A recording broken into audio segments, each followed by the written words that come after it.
mathematics of UNAM, Oaxaca.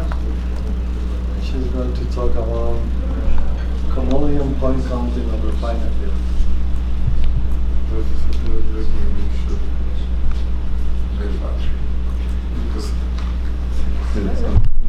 No me atrevo a tocarlo ya. Okay, well, thank you to Ernesto and the organizers for the invitation, and thank you all for being here. So I want to tell you a bit of the story that I've been dealing with the last couple of years. And I mean, it's sort of like a classical story, actually.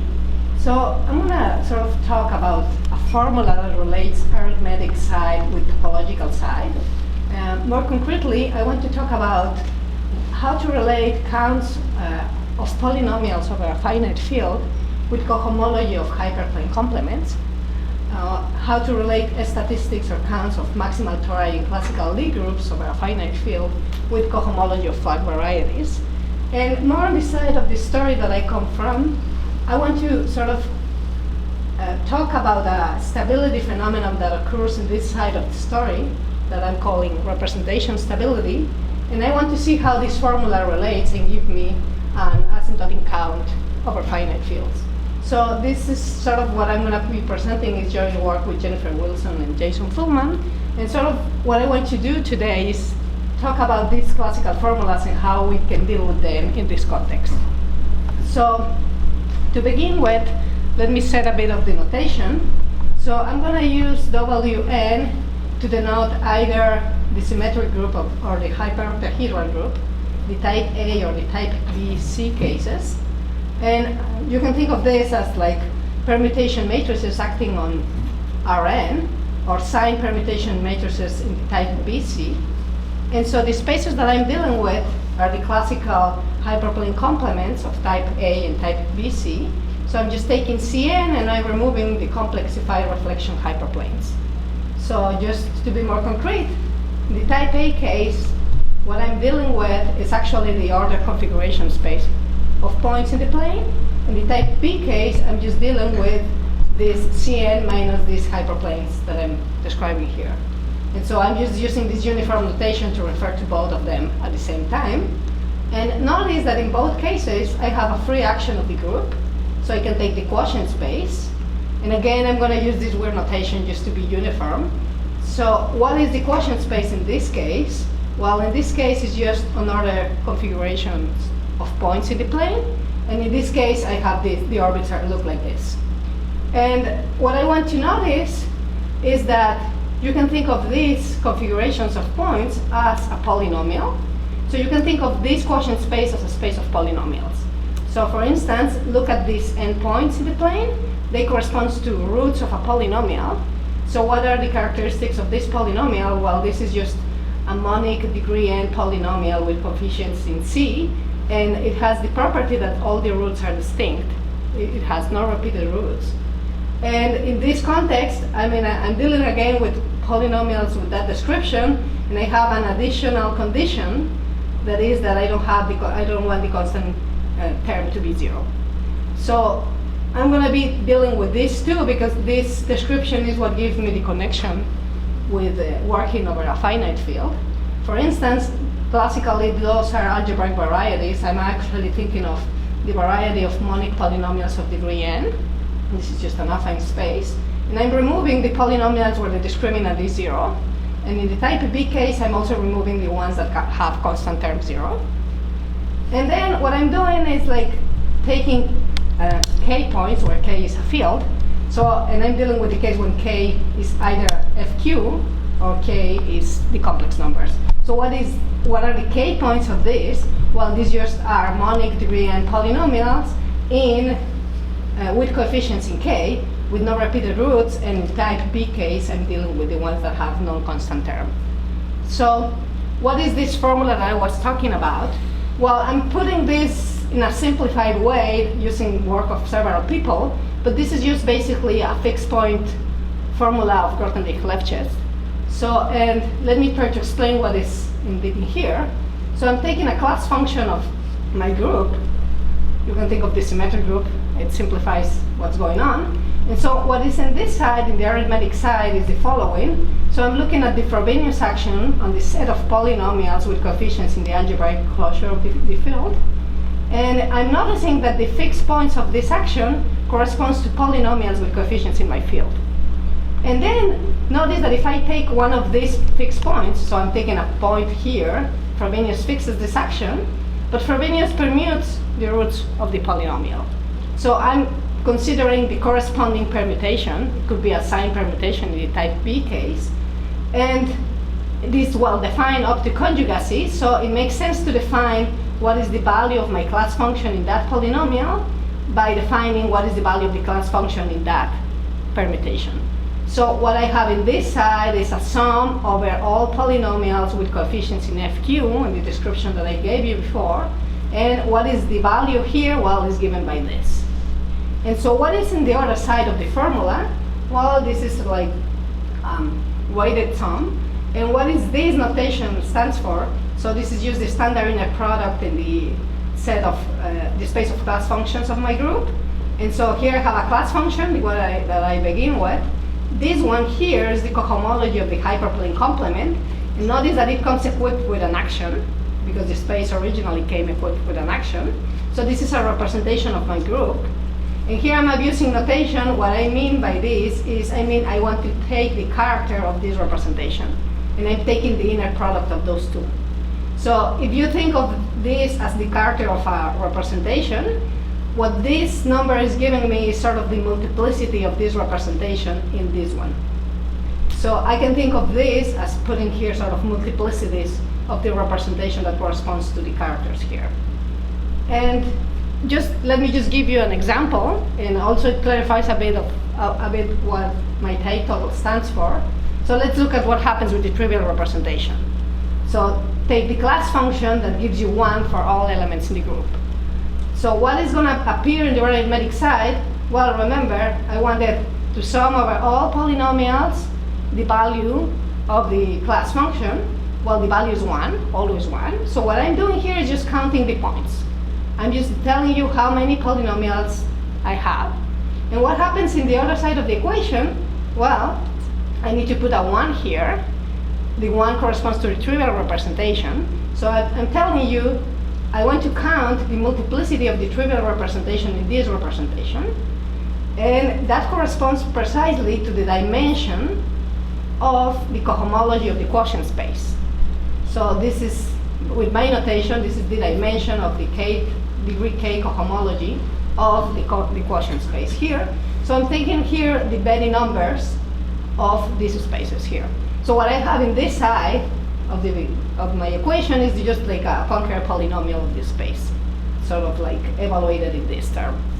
And then I can go from one side to another.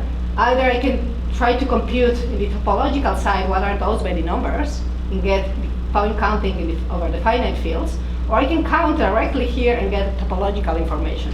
So for instance, Arnold and Fred Cohen computed these Betty numbers in the type A case.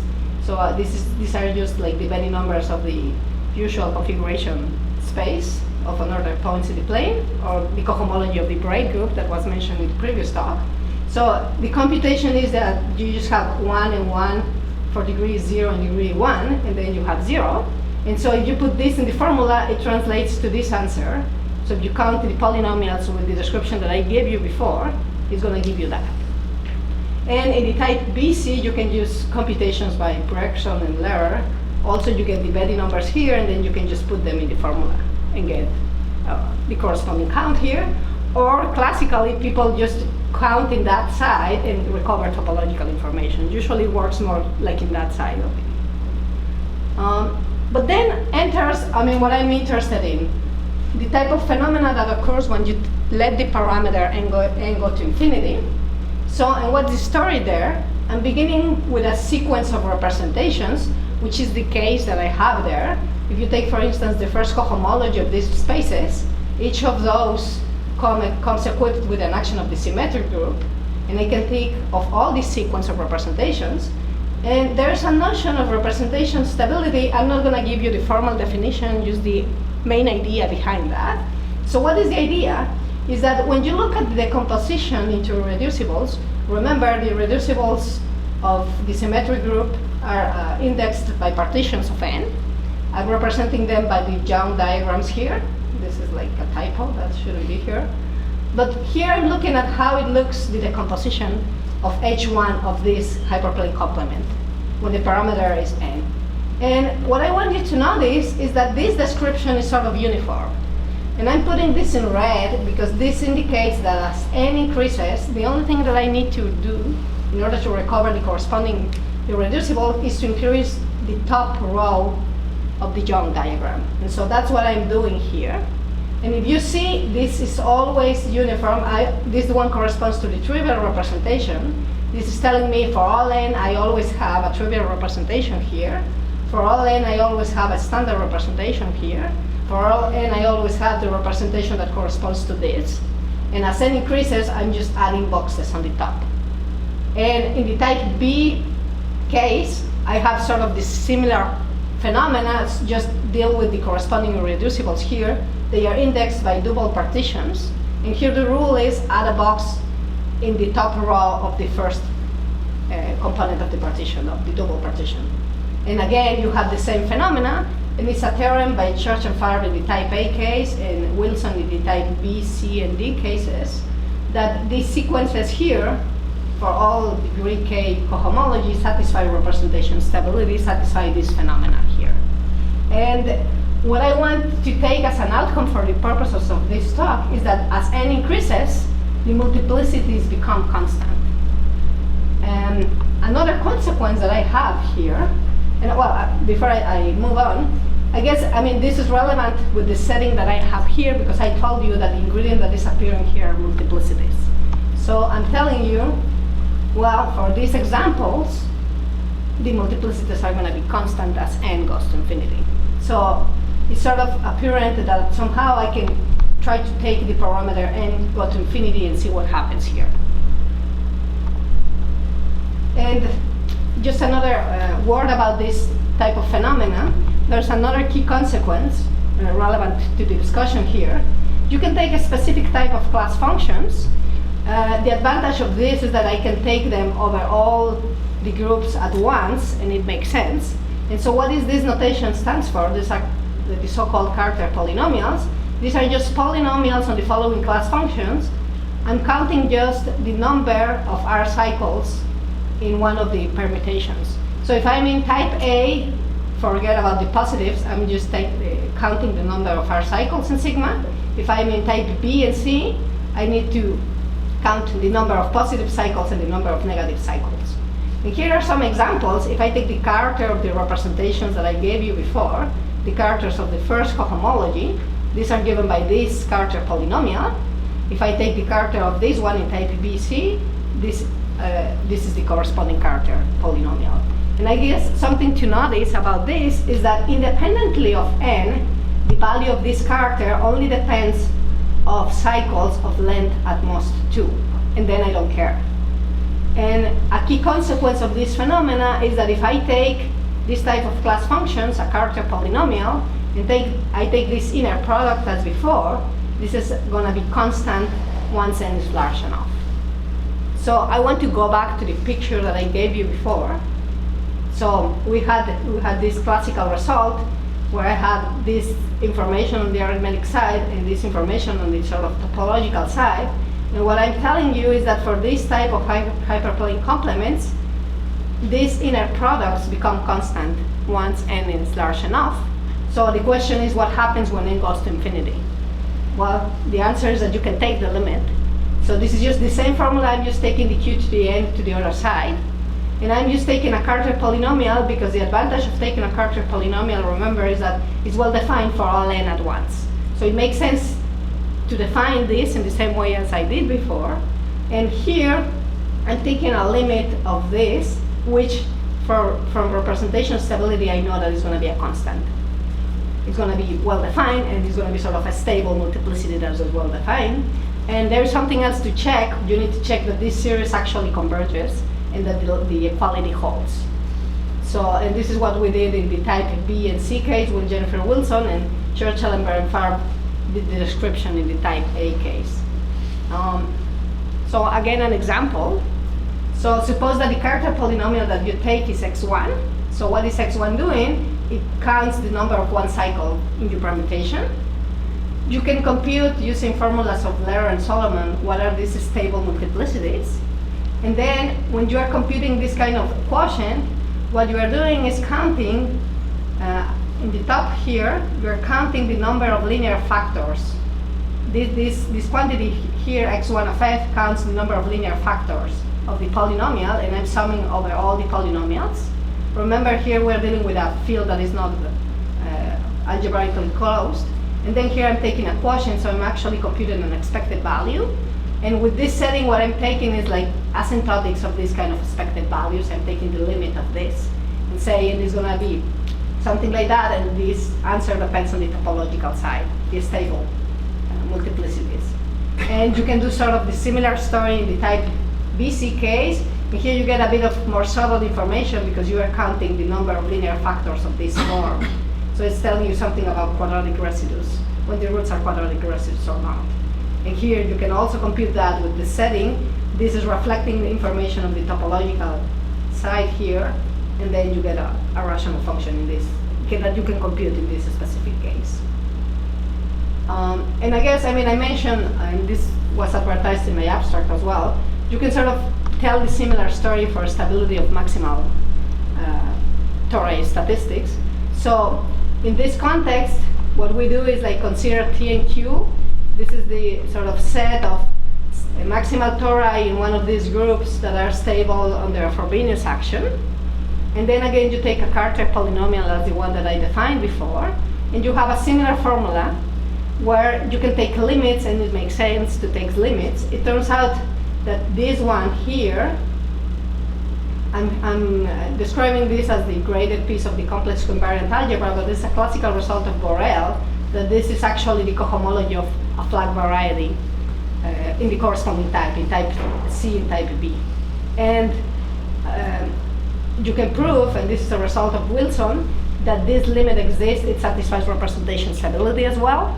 So this is sort of the same story, and then you need to prove that this actually makes sense, that this series converges, and then you have equality here. And here you're telling statistics about stable maximal tori here over the finite fields, and then here, well, those are not finite, but this algebraic closure. And then here you're telling the story about what happens in the representation stability side of the. And well, the type A case was done by Church, Ellenberg, and Farb. And here we use sort of a formula type like the Grothendieck Lefschetz one, which was given by Lehrer actually, and then we use that as a starting point to get this conclusion here. And just a bit of words about the reasons for convergence behind that, because that was one of the questions that was interesting to us, to understand why this happens and when you can take limits actually. So what is the structure behind that?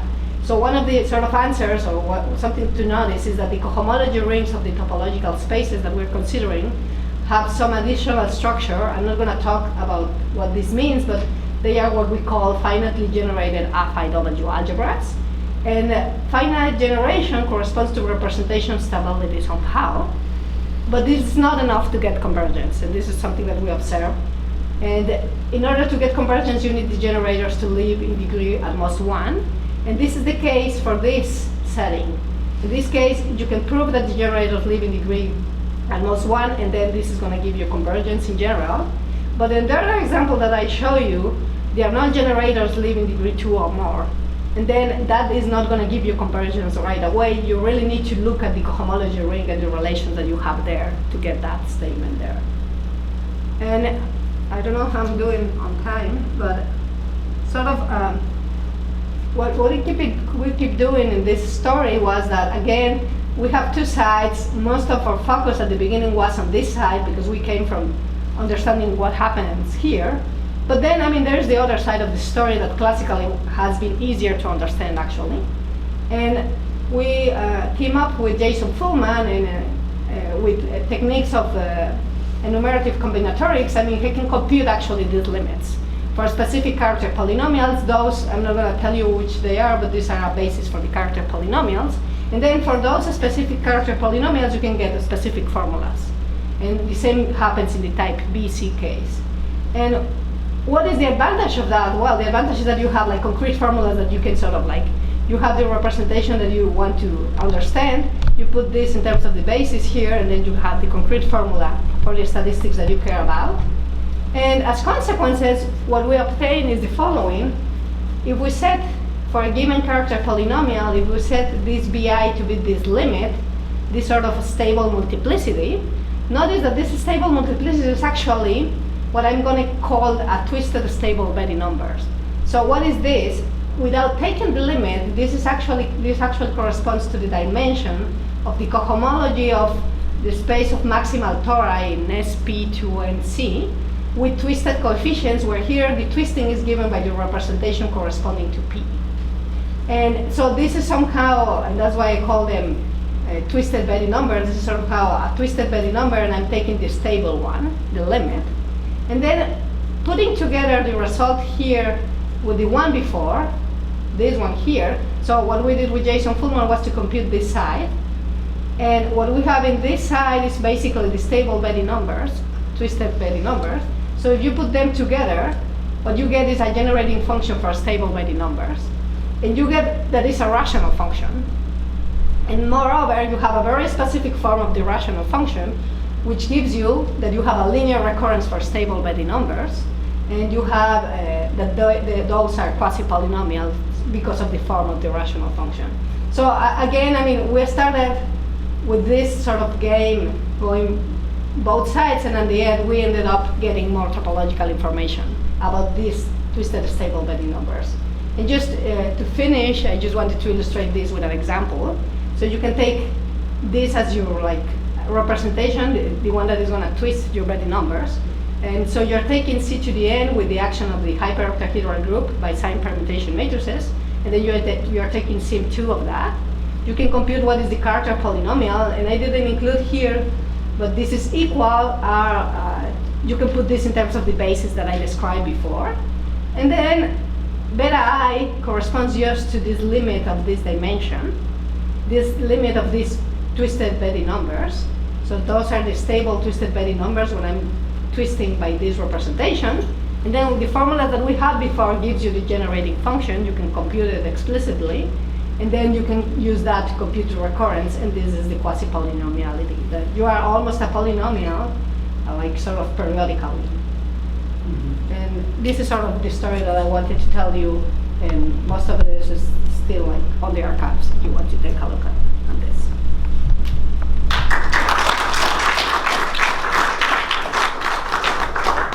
Are there any questions or comments?